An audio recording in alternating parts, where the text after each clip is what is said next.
I've finally beaten Split Fiction after a few months of playing it here and there with my wife, and honestly, I kind of want to play it again, man. I'd expect no less from the team behind It Takes Two, but this game is flat out amazing. Every single level and world demonstrates the clear passion they have for co-op games, as well as their creativity and brilliance. Now, a quick summary for those who haven't played it. Split Fiction follows two women, Zoe and Mio, as they go to submit their ideas for creative projects to a publishing technology company called Raider.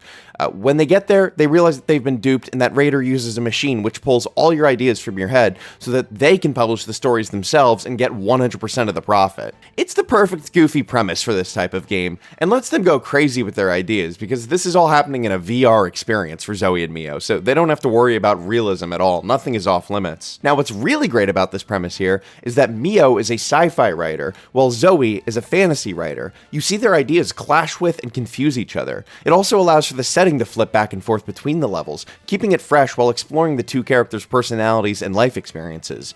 Why did they write the story they're currently in? What does it represent to them in real life? The whole conflict in the game is that Mio and Zoe have accidentally ended up in the same pod, causing strain on the system and making it susceptible to break, which Raider, of course, doesn't want. Raider is both the company and also the guy running the whole thing. And this machine is his life's work, so its destruction is kind of, let's call it a touchy subject for him. Yeah, the story is as predictable as you could possibly imagine, based on my description here.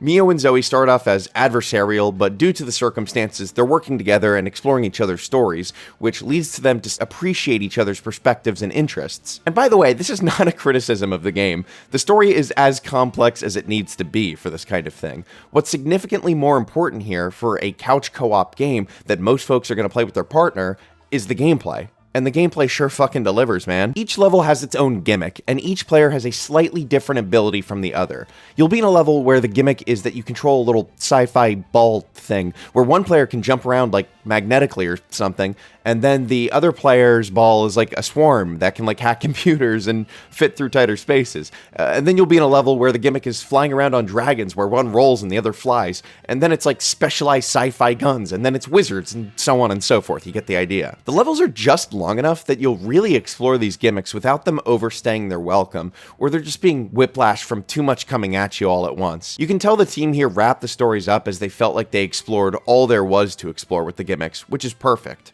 Within the larger levels, they also do have side stories, which are these small bite-sized segments that can be skipped if you want, but man, you would miss out if you skipped them. I mean, in the first side story, you literally turn into pigs, where one can stretch like Mr. Fantastic, then the other uses farts to fly around. I'll be honest, this shit caught me off guard so hard. You're playing as two people in what feels like a relatively serious game, more serious than It Takes Two had felt, and then suddenly, you're a farting pig that gets turned into a hot dog and grilled. If you had any questions about the tone of this game, they're all answered at that point. Now, the main goal in the game, and the thing that's keeping the story going, is Mio and Zoe are looking for glitches within the system. As they find these glitches, they get closer to escaping and to breaking the machine, and it also seems to delete their stories that the machine is using, or something like that. Please, I'm begging you, do not think too deeply about the logic of any of this, or it's gonna fall apart. Anyway, it's fun watching Raider slowly falling apart in the real world as these two random dysfunctional ladies slowly destroy his machine and nothing can be done to stop them. My favorite part of the entire game is definitely the ending, and I'm not gonna spoil anything here, but man, it's insane and trippy to play. I'd say even if the whole game was just decent to you, the ending will definitely blow you away and make playing the game worth it. There were moments during it where I was like, how the hell did they even do this? Like, how did they code this?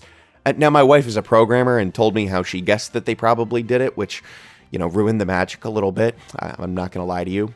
Please don't get married, guys. I just know that if I had this game as a kid, my brother and I would have gone back and played through it dozens of times just for that ending, man. Now, if you put a gun against the back of my head, and you put a mask over me, and you throw me into a trunk and drive me out into the middle of the California desert, the blistering heat only adding to my confusion and fear, then told me you'd already killed my family, and you know what I did, and told me, apologize! Then after I, crying and snot flying out of my nose, shouted, I'm sorry, a dozen times, told me to levy a criticism against the game, I'd probably say something like the fact that it does feel like some of the levels drag on a bit every now and again. You just get to a point where you're like, come on, I get the gimmick, I'm ready to move on. It doesn't help that in some of the levels, the side stories come at you at a rapid clip. You do one side story, you get back to the main level, and then after maybe like 10 or 15 minutes, you're right back into another side story. And look, you don't have to do them, so this criticism is kind of silly. All of these criticisms are a bit silly, but come on, man, you drove me to the middle of the desert. I'm gonna say whatever I need to get out of this alive. Obviously, this game is meant to be extremely accessible. It's the kind of game you'd get for your kids, or a non-gamer girlfriend might pick up to play with her gamer boyfriend. At that, it excels because, boy, most of the mechanics are simple and easy. There were a few sections here and there that offered a slightly higher level of difficulty, but I think almost anyone could get through this game without issue. It is extremely forgiving. I was shocked a few times by just how forgiving it could be. Like in boss battles, sometimes you die halfway through and think, oh no, back to the beginning of this damn fight.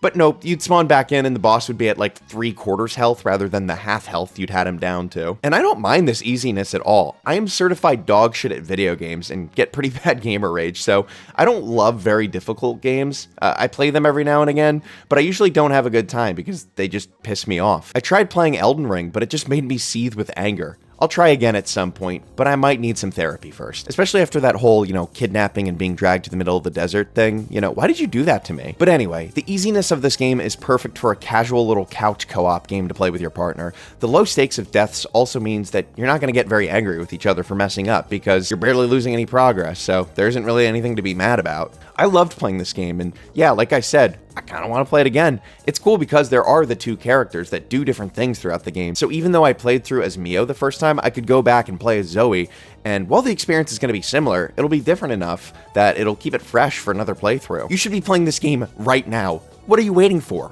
Go! Right now! Go play it! Hey, wait, what are you doing with that blindfold? Wait, hang on, wait!